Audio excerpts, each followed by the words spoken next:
직업으로서의 소설가. 처음으로 일본을 떠났던 게 1980년대 후반인데 그때는 역시 망설임이 있었습니다. 이렇게 해서 정말로 살아남을 수 있을까 하고 불안해했습니다. 나는 상당히 겁이 없는 편이지만 그래도 역시나 배수의 진을 친다고나 할까, 돌아올 길을 끊어버리는 식의 결심이 필요했습니다. 여행기를 쓰겠노라고 약속하고 무리하게 출판사에서 약간의 선급금을 받기도 했지만 기본적으로는 내 저금을 헐어서 생활하지 않으면 안 되었으니까. 그런데 마음먹고 결단을 내려 새로운 가능성을 추구했던 것이 내 경우에는 좋은 결과를 낳았던 듯합니다. 유럽 체제 중에 썼던 노르웨이의 숲이라는 소설이 어쩌다 예상 밖으로 잘 팔리고 생활이 안정되면서 장기적으로 오랜 기간 소설 쓰기를 위한 개인적인 시스템을 우선은 설정할 수 있었습니다. 그런 의미에서는 행운이었다고 생각합니다. 이런 말을 하면 오만하게 들릴지도 모르지만 그렇다고 해서 결코 행운만으로 일이 흘러간 것은 아닙니다. 거기에는 일단 내 나름의 결의와 배짱이 있었습니다.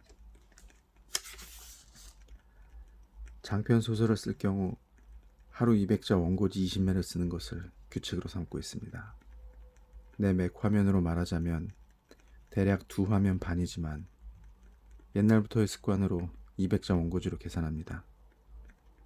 좀 더 쓰고 싶더라도 20매 정도에서 딱 멈추고 오늘은 뭔가 좀 안 된다 싶어도 어떻게든 노력해서 20매까지는 씁니다.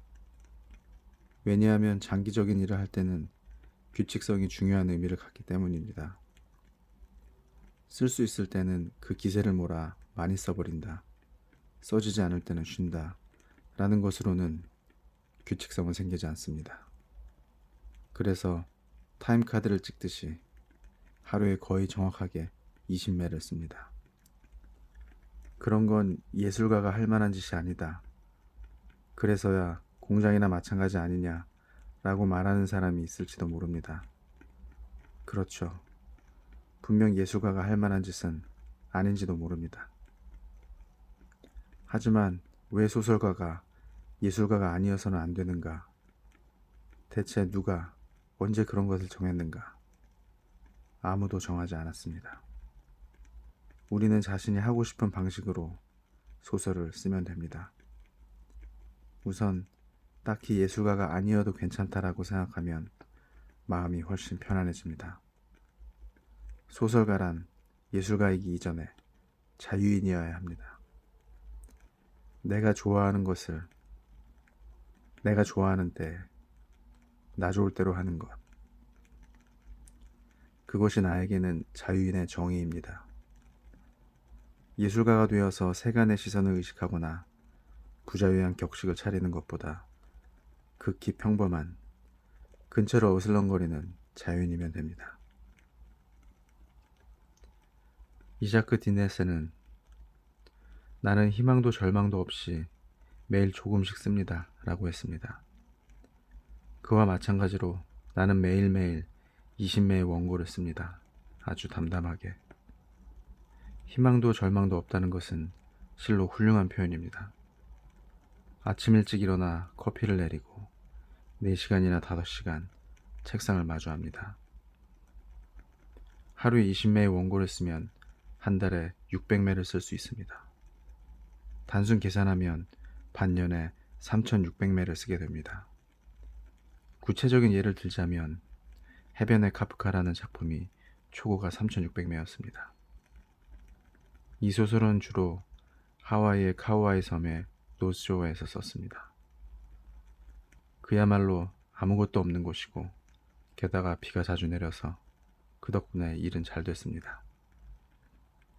4월 초에 쓰기 시작해 10월에 다 썼습니다. 프로야구 개막과 동시에 쓰기 시작해 일본 시리즈 시작할 때쯤에 끝냈기 때문에 정확히 기억합니다. 그 해에는 노무라 감독 휘하의 야쿠르트 스왈로스가 우승했습니다. 나는 오랜 세월 야쿠르트 팬이라서 야쿠르트는 우승하지, 소설은 다 썼지, 아주 싱글벙글했던 게 기억납니다. 대체로 내내 카우아이 섬에 가 있었기 때문에 정규 시즌에 진구구장에 거의 가지 못했던 것은 유감이었지만, 하지만 장편 소설의 지필은 야구가 달라서 일단 초고로 완성한 그때부터 다시 또 다른 게임이 시작됩니다. 한 말씀 드리자면 바로 여기서부터가 그야말로 시간을 들일 만한 보람이 있는 신나는 부분입니다. 초고가 완성되면 잠시 한숨 돌리고, 그때그때 다르지만 대개는 일주일째 쉽니다. 첫 번째 고쳐쓰기에 들어갑니다. 내 경우 첫 머리에서부터 아무튼 죄다 푹푹 고쳐버립니다. 여기서는 상당히 크게 전체적으로 손을 봅니다. 나는 아무리 긴 소설이라도, 복잡한 구성을 가진 소설이라도 처음에 계획을 세우는 일 없이 전개도 결말도 알지 못한 채 되는 대로 생각나는 대로 척척 즉흥적으로 이야기를 풀어나갑니다. 그러는 게 쓰는 동안에 단연 재미있기 때문입니다. 그러나 그런 식으로 쓰다 보면 결과적으로 모순되는 부분, 이야기 앞뒤가 맞지 않는 부분이 많이 나옵니다. 등장인물의 설정이나 성격이 중간에 획 바뀌어 버리기도 합니다. 시간 설정이 앞뒤로 오락가락하기도 합니다. 그런 삐걱거리는 부분을 하나하나 조정해서 이치에 맞는 정합적인 이야기로 만들어가야 합니다. 상당한 분량을 통째로 빼버리고 어떤 부분은 늘리고 새로운 에피소드를 여기저기에 덧붙이기도 합니다. 태엽 감는 새를 썼을 때처럼 이 부분은 전체적으로 뭔가 조금 어울리지 않는다고 판단해서 몇 개의 장을 통째로 삭제하고, 그 삭제한 것을 바탕으로 완전히 새로운 다른 소설, 국경의 남쪽, 태양의 서쪽을 만들어낸 경우도 있습니다.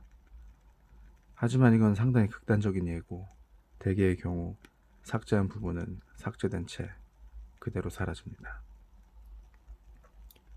그 고쳐쓰기 작업에 한두 달은 걸립니다. 그것이 끝나면 다시 일주일쯤 쉬었다가 두 번째 고쳐쓰기에 들어갑니다.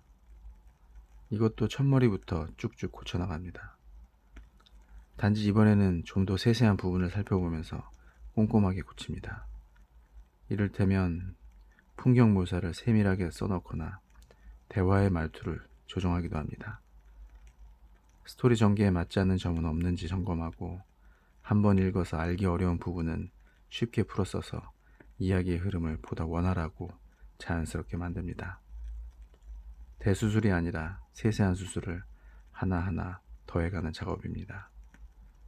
그것이 끝나면 다시 한숨 돌리고 그 다음 고쳐쓰기에 들어갑니다. 이번에는 수술이라기보다 수정에 가까운 작업입니다.